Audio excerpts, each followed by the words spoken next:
बलिया कांड से जुड़ी बड़ी खबर इस वक्त आ रही है। सीएम योगी की सख्ती के बाद बलिया गोली कांड के मामले में पुलिस ने 6 लोगों को गिरफ्तार किया। गिरफ्तार किए गए लोगों में मुख्य आरोपी धीरेन्द्र सिंह का भाई देवेंद्र सिंह भी है। मुख्य आरोपी धीरेन्द्र सिंह की गिरफ्तारी के लिए छापेमारी जारी है।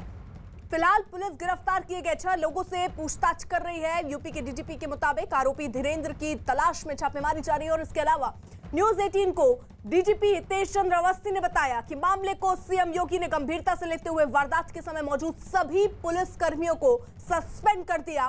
साथ ही आगे जो भी दोषी पाया जाएगा उसके खिलाफ सख्त कार्रवाई होगी। कल सरकारी राशन की दुकान के आवंटन के मुद्दे पर हंगामे के दौरान फायरिंग की गई थी। जब फायरिंग हुई तब मौके पर एसडीएम और सीओ भी मौजूद थे।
कुल 6 गिरफ्तारियां हो चुकी हैं। बाकी जो 7 नामजद हैं उनके लिए 7 टीमें बनी हैं पुलिस की, और रात से वो जहां जहां उनके संभावित ठिकाने हैं पता करके और वहां दबिश दी जा रही है। आशा है कि हम लोग तब तक अनवरत रूप से वो करेंगे जब तक आज गिरफ्तारी न हो जाए। ये कंटिन्यू चलेगा और ये इंश्योर किया जाएगा कि उनके खिलाफ सख्त से सख्त कार्रवाई सुनिश्चित हो।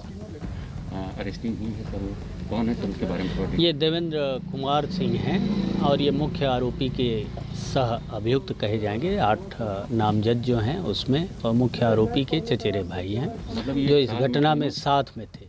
इन्होंने भी फायरिंग उसके साथ में किया था? घटना में साथ में थे, मारपीट में साथ में थे, और फायरिंग की बात तो केवल मुख्य आरोपी की आई है।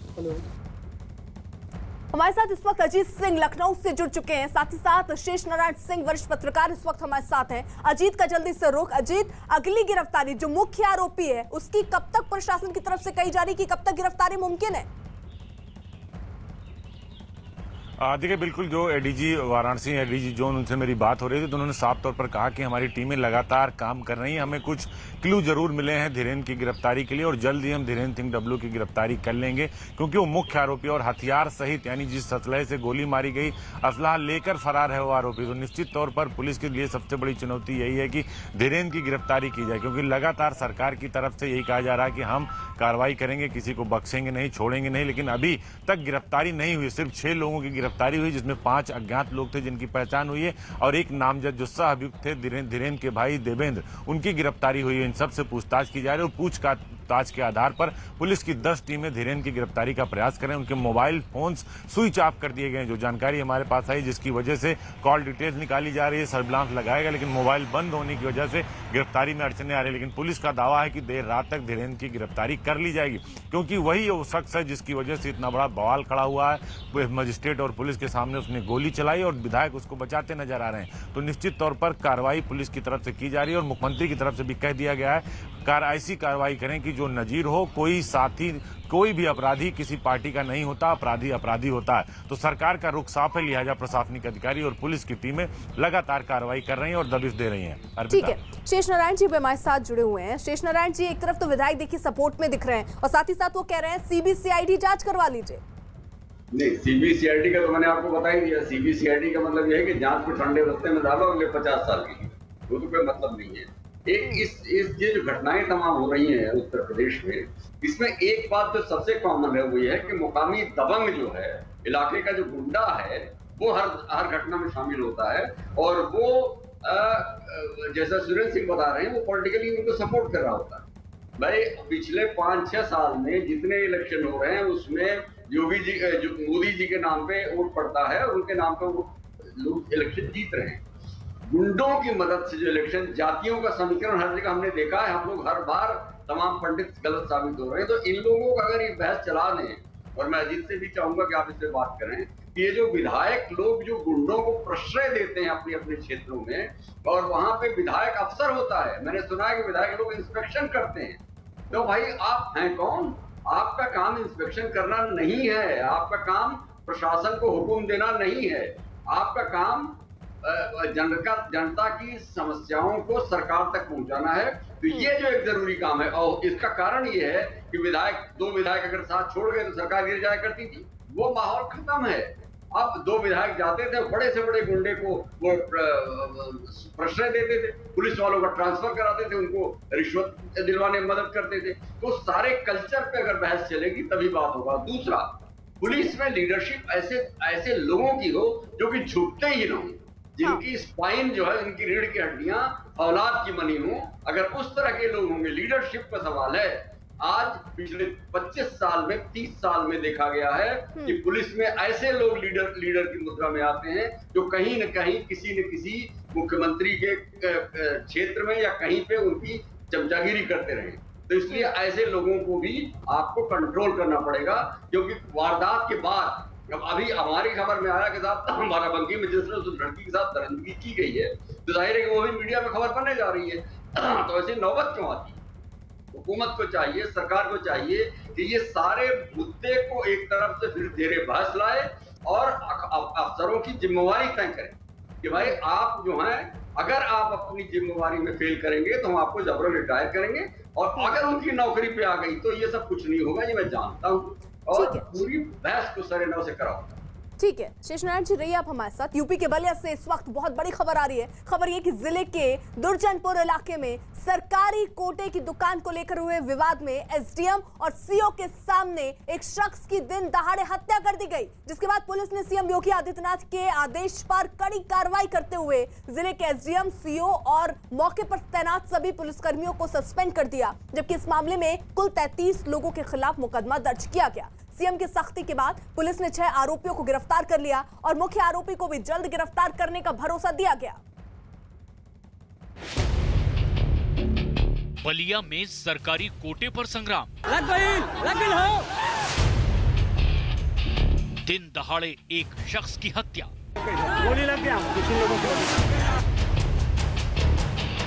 एसडीएम और सीओ सस्पेंड,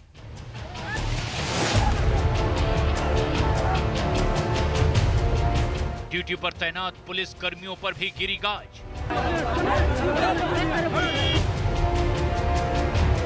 तैंतीस लोगों पर एफआईआर दर्ज।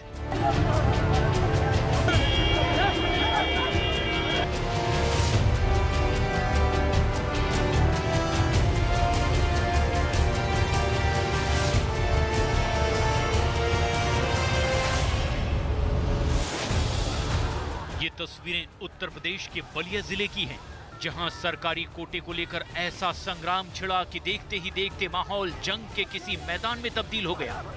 2 पक्षों के बीच हुए बवाल में ऐसी फायरिंग हुई कि पूरा इलाका थर्रा उठा। इसी फायरिंग के दौरान एक शख्स की गोली मारकर हत्या कर दी गई।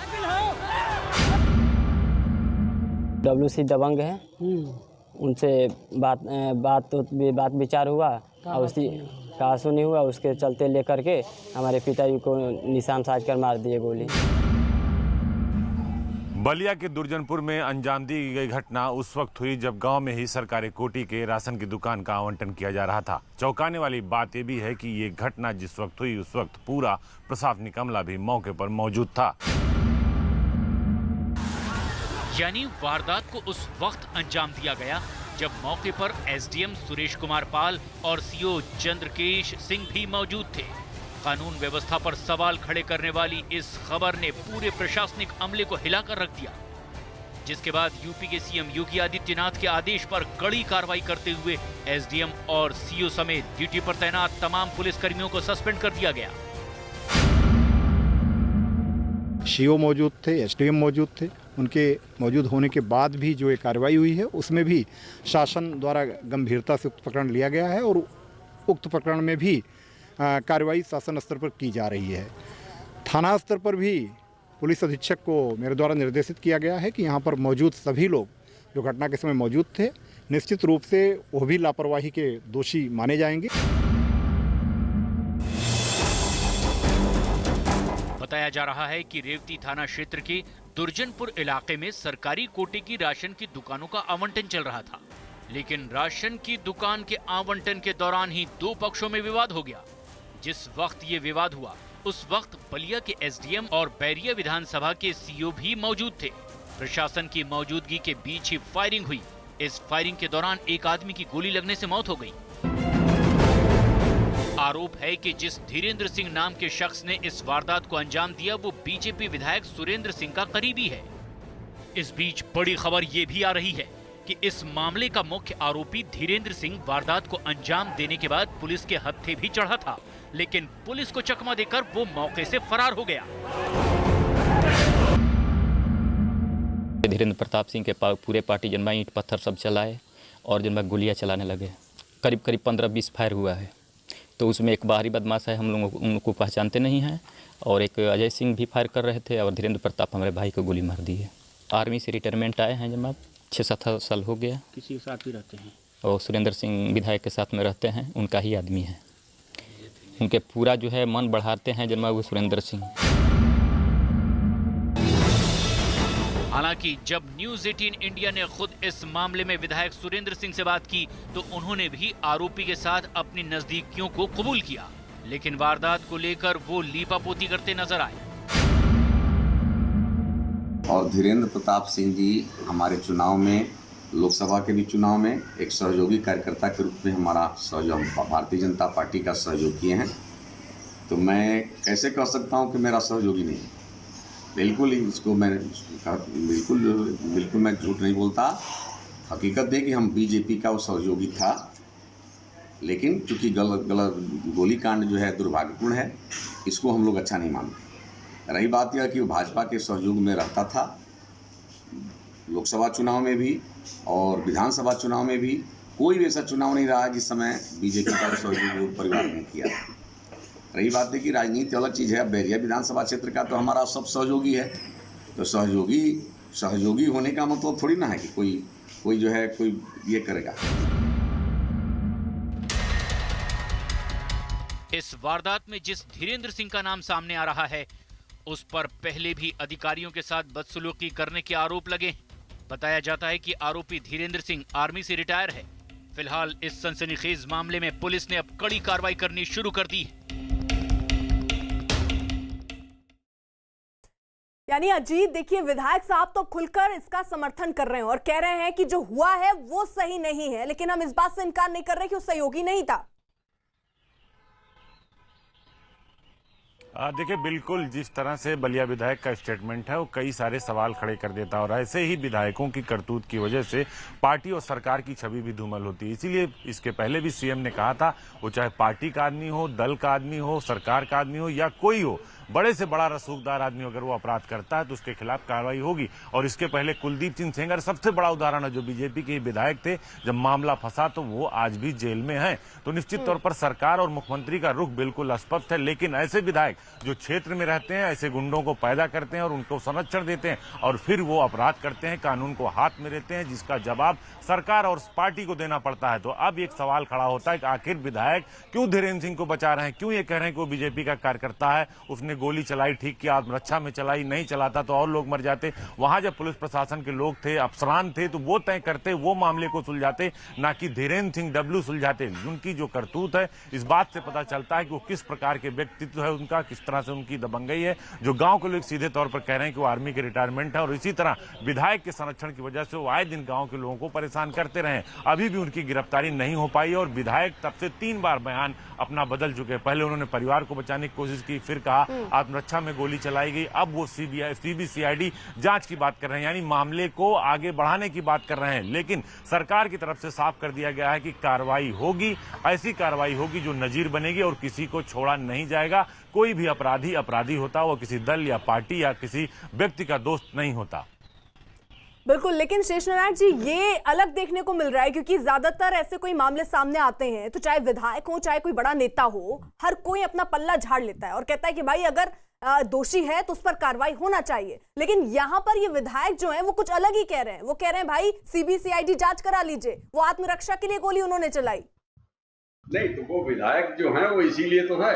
एक सवाल मेरा साधारण सा है कि अगर इस आदमी ने जो गोली मार के भागा है और फरार है, इसने अगर अफसरों के साथ बदसलूकी की थी तो सरकारी कर्मचारी ड्यूटी पर जो है उसके साथ बदतमीजी करना, उसको काम में बाधा डालने पर बाकायदा सजा का प्रोविजन है। तो ये हुकूमत ने, प्रशासन ने उस वक्त उसके खिलाफ एक्शन क्यों नहीं लिया? इसका मतलब जाहिर है कि प्रशासन भी उससे मिला हुआ, क्योंकि विधायक जी उसके अपने आदमी, विधायक जी अलानिया करें तो हमारा आदमी है। और फिर दूसरा, भाजपा का कवर क्यों ले रहे हैं? क्या भाजपा ऐसा नहीं कह सकती कि इस तरह के आदमी जो इस तरह के लोगों को जो इलाके में दबंगई कर रहा है, अफसरों को मार रहा है, सरेआम गोली चला रहा है, उसको आज से घोषित करते कि भैया इनको अगला टिकट नहीं मिल रहा है, आप लोग जो इनके साथ रहना चाह रहे हो, वो तो केवल इसीलिए उसके साथ लोग हैं, उन विधायक जी के साथ, कि वो बदमाशी करेंगे तो उनको थाने में जाके संरक्षण देंगे। ये कल्चर खत्म होने की जरूरत है यार। जो मैं कह रहा हूँ कि ये पूरा जो जहर घुला हुआ, अब आप देख रहे हैं कि, और दूसरा एक वहां पे बाकायदा अभियान चल रहा है पार्टियों का कि ये ठाकुरों को साइड करते हैं।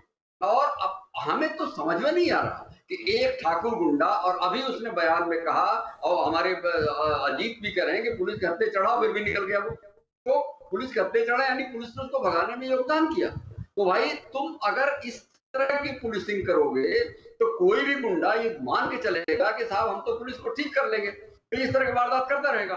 डेटरेंट चाहिए, उसके लिए निर्भीक अफसरों को तैनात करिए, और योगी जी ने उनको टोटल हाथ दिया हुआ है। अगर कोई मजबूत लीडरशिप होती तो पूरा का पूरा आप देख रहे हैं हर जिले से कहीं ना कहीं से कोई मैसेज आ जाता, कोई खबर आ जाती है कि दबंगों ने उसको मारा, इसको मारा, उसको मारा। ऐसा क्यों है?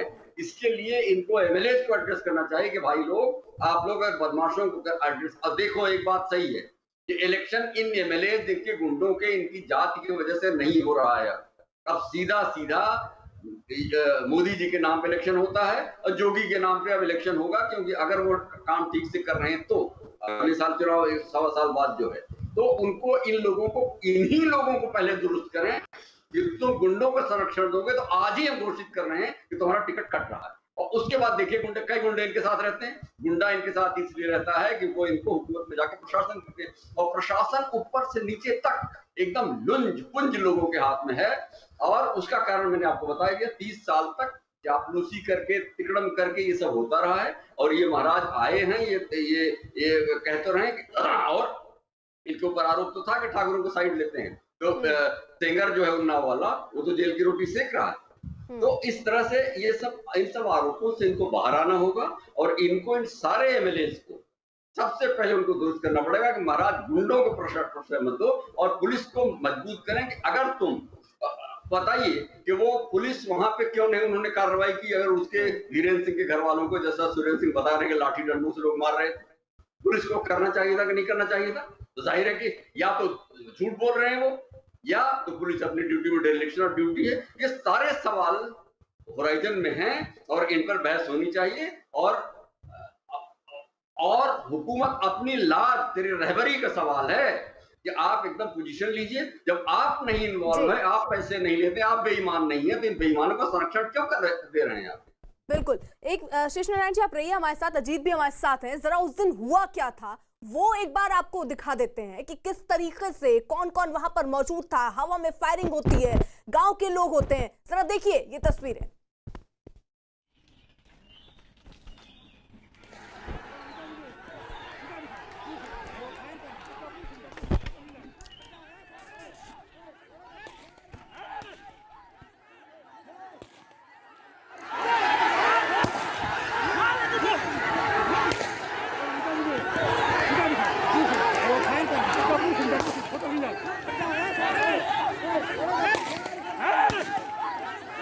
Hey!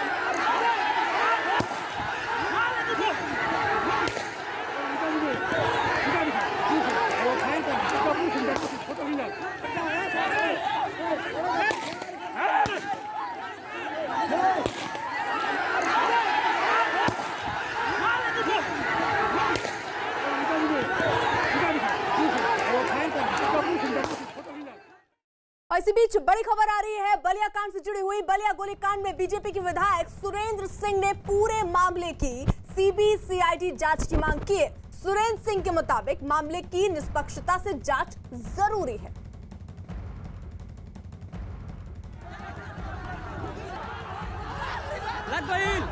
मैं पूज्य योगी आदित्यनाथ जी से प्रार्थना करता हूँ, इसलिए नहीं, मैं खुले मन से कह रहा हूँ कि जीवन में कभी राजनीति करने का भले मौका मिलेगा नहीं मिलेगा, विधायक बनूंगा नहीं बनूंगा इसका कोई माने मतलब नहीं है मेरे जीवन में, लेकिन एक स्वाभिमानी और एक संस्कारित व्यक्ति के व्यक्तित्व की रक्षा भी मैं नहीं कर सका तो मेरे जैसे आदमी को विधायक बने रहने का कोई माने मतलब नहीं। मैं दुख के साथ कह रहा हूँ कि भाजपा का विधायक हूँ और वहाँ नंगा नाच करके लोगों ने लाठी डंडा से मार मार करके महिलाओं को लमड़ा दिया है और उसकी कोई चर्चा नहीं करा। धन है पत्रकार का जगत और धन है नेता और धन है पुलिस। मैं इसकी सीबीसीआईडी जांच की मांग करता हूं पूज्य योगी आदित्यनाथ जी से और भाजपा के सभी शीर्ष नेतृत्व से प्रार्थना करता हूं कि उसके लिए सीबीसीआईडी जांच करके निष्पक्ष जांच करा करके जो दोषी हो उसको दंडित किया जाए। अजीत, इस वक्त पुलिस प्रशासन का क्या कहना है कि आखिरकार पूछताछ जो हो रही है, जिन लोगों को पकड़ा गया है उनसे क्या पता चल रहा है? मुख्य आरोपी कहां है? 24 घंटे देखिए हो गए। देखिए, बिल्कुल जो पूछताछ की जा रही है, जो देवेंद्र सिंह है, जो धीरेन के भाई जिनको गिरफ्तार किया गया है, जो सह अभियुक्त हैं पूरे मामले के, यानी जो आठ नामजद अभियुक्त हैं उसमें देवेंद्र सिंह का भी नाम शामिल है।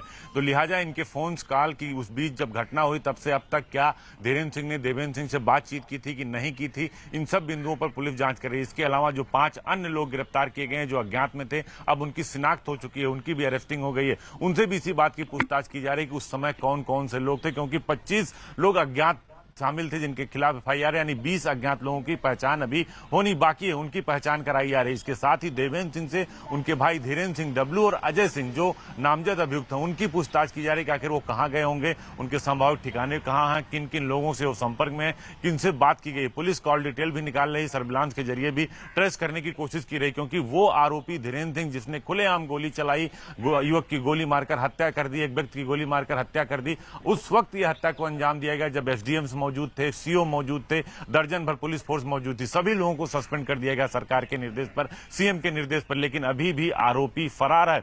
मुख्य आरोपी धीरेन्द्र सिंह डब्लू अभी भी नहीं पकड़ा गया है, जो आर्मी का रिटायर बताया जा रहा है, जो आर्मी में रहा है, यानी वो शार्प है, खतरनाक भी है। उसके जो सहयोगी हैं वो सभी फरार हैं। जो 8 नामजद उसमें से 7 लोग फरार हैं। 7 की तलाश पुलिस को की जा रही है। 10 टीमें बनाई गई हैं। जो एडीजी जोन है वाराणसी, उन्होंने साफ तौर पर कहा कि ये टीमें काम करें और किसी को छोड़ा नहीं जाएगा, इसका ट्रायल भी कराया जाएगा, कार्रवाई भी कराई जाएगी। लेकिन विधायक जिस तरह उसके सपोर्ट में आ रहे हैं, ये एक बड़ा सवाल खड़ा हो रहा है। वो सीबीसीआईडी जांच की मांग कर रहे हैं। वो कहते हैं कि गोली न चलाते तो और सारी हत्याएं हो जाती। लाइसेंस किस लिए दिया जाता है? गोली चलाने के लिए दिया जाता है, आत्मरक्षा के लिए। लेकिन जब पुलिस फोर्स मौजूद है उस वक्त आप गोली नहीं चला सकते। पब्लिक प्लेस पर असलहे का प्रदर्शन ही कानूनन अपराध है, गोली चलाना तो बड़ी बात हो जाती है पिता। तो निश्चित तौर पर कई सारे सवाल खड़े हुए हैं, इसीलिए विपक्ष जो है वो घेराबंदी कर रहा है, जवाब मांग रहा है। कानून व्यवस्था पर तमाम राजनीतिक पार्टियां सवाल खड़े कर रही हैं, जिसकी वजह विधायक सुरेंद्र सिंह है और उनका सहयोगी, जिसको दावा कर रहे हैं कि विधानसभा लोकसभा चुनाव में मेरे साथ रहा है, सक्रिय कार्यकर्ता रहा है, मैं इस बात से इनकार नहीं कर सकता हूं। तो इन लोगों की वजह से सरकार और पार्टी पर सवाल खड़ी कर रहे हैं राजनीतिक पार्टियां, जिसका जवाब शायद इनको देना पड़ेगा। और इनकी वजह से ये बवाल खड़ा हुआ है, जिसकी वजह से सरकार और पार्टी कटघरे में है। अर्पिता, लेकिन शेषनारायण जी, जैसा आप अभी कह रहे थे कि ये देखिए एक तरीके से परंपरा हो गई, विधायक के संपर्क में कई ऐसे गुंडे होते हैं जिनको गुंडा ही कहेंगे। फिलहाल ये कई बार कदम ऐसे उठाए गए, योगी आदित्यनाथ कई बार सख्त रहे हैं, कई अधिकारियों को देखिए सस्पेंड कर दिया गया, तुरंत कार्रवाई हो रही है, बावजूद ऐसी घटनाएं रुक नहीं रही हैं। उसके पीछे क्या वजह देख रहे हैं आप? अरे वे लखनऊ में करिए ना, वहां मुकामी अफसर को उसकी क्या, वो तो प्यादा है। जो लोग लीडरशिप प्रोवाइड करते हैं, एक बात बताएं अर्पिता, पुलिस के लीडरशिप की बात जो है वो ये है कि वो बाय एग्जाम्पल तो अपने आप को सेट करते हैं। जो टॉप लेवल पे अगर आपके पास आप अभी हमने सुना कि उत्तर प्रदेश में परिवर्तन हो रहा है थोड़ा, सबसे बड़ी समस्या तो ये है कि हर इलाके में दबंग बदमाशी करके निकल जाता है। तो आपने पुलिस लीडरशिप में कोई चेंज किया क्या? आपने लॉ एंड ऑर्डर के मैनेजमेंट के लिए कोई व्यवस्था की क्या कि आप सूचना तंत्र को ठीक कर लेंगे? तो योगी जी को ये अब हम नहीं जानते, जहां तक मैं उनको यहाँ पे एमपी रहे हैं और 10 साल रहे हैं, हम लोग उनको जानते हैं, सीधी सवाल बात करते हैं। लेकिन वहां पे उनको कहां से क्या एडवाइस मिल रही है हम नहीं जानते। लेकिन आज की तारीख में सच्चाई ये है कि आप ऊपर के लोगों को ये इतना एम्पावर कर दीजिए, और एम्पावर आप करते हैं तो वहां नीचे असर क्यों नहीं पड़ता। तो इनको इस पर आत्मचिंतन करना पड़ेगा, क्योंकि ये इनका कैरेक्टर नहीं है। ये कैरेक्टर जो है, जो ये बदमाश जो है स्पॉट फ्री घूम रहे हैं, और वो तो जैसे खूंखार सीरियल साथ करा रहे हैं, उस तरह के लोग हैं कि आप पुलिस वाला मजबूत भेजेंगे तो गुंडा उसको मारेगा, उसको संरक्षण मिल जाएगा। तो आप एक बार गुंडों की सफाई का अभियान करिए, ये इस तरह के गुंडों की शिनाख्त करिए कि ये इनके साथ घूम रहा करे, बीजेपी के साथ घूम रहा। अरे बीजेपी का क्या लेना, तुम्हारा आदमी है, तुम्हारे साथ है। बीजेपी का तो अध्यक्ष उत्तर प्रदेश का, वो तो उसको नहीं कह रहा। और बीजेपी को भी चाहिए कि आके कहें कि भैया ये हमारा आदमी नहीं है, इनका पर्सनल आदमी होगा, क्योंकि ऐसे आदमी के साथ तो प्रशासन नहीं चलेगा भाई। तो कुल मिला के प्रशासन को बहुमत की सरकार है, स्पष्ट सरकार है, और क्लियर विजन है। उन्होंने कहा है, हर बार कहते हैं योगी जी कि इनको ऐसी सजा दी जाएगी कि डेटरेंट हाथरस में उन्होंने कहा कि इनको ऐसी सजा देंगे कि आने वाले लोग कांप जाएं ऐसे वारदात करने से। बाराबंकी में वारदात हो गई, न्यूज 18 इंडिया पे खबर देख रहा हूं मैं। तो ये नौबतें क्यों आ रही है? इसलिए कि लोग और ये तो दुरुस्त करना पड़ेगा। पुलिस की लीडरशिप को टॉप लेवल पे ठीक करिए, तब नीचे जाकर ठीक होगा। वरना नीचे यही लोग, टूटबुझिए लोग, एमएलए की चापलूसी करने वाले लोग, यही लोग अगर होंगे तो कैसे काम बनेगा। ठीक है, शेषनारायण जी रहिए आप हमारे साथ। सीएम योगी की सख्ती के बाद पुलिस ने जल्द ही मुख्य आरोपी को गिरफ्तार करने का हालांकि इस बीच भरोसा दिया है। घटना को हम लोगों ने ये चैलेंज ही लिया है। जितने भी इसमें अभियुक्त हैं, एफआईआर में 8 को नामजद किया गया है, कुछ अननोन में हैं। एक भी अभियुक्त को बख्शा नहीं जाएगा। इनके खिलाफ बहुत ही स्ट्रॉन्ग कार्रवाई की जाएंगी। अभी तक एक अभियुक्त गिरफ्तार हुआ है, जो मेन अभियुक्त है धीरेन्द्र प्रताप सिंह, उसका सगा भाई देवेंद्र प्रताप सिंह को गिरफ्तार कर लिया गया है।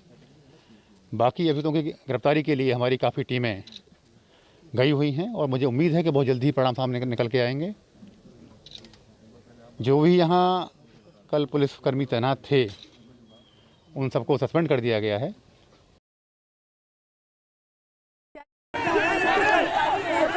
कह रहे हैं कि जल्द ही मुख्य आरोपी गिरफ्तार हो जाएगा, लेकिन सवाल यही है कि आखिरकार इतना वक्त क्यों?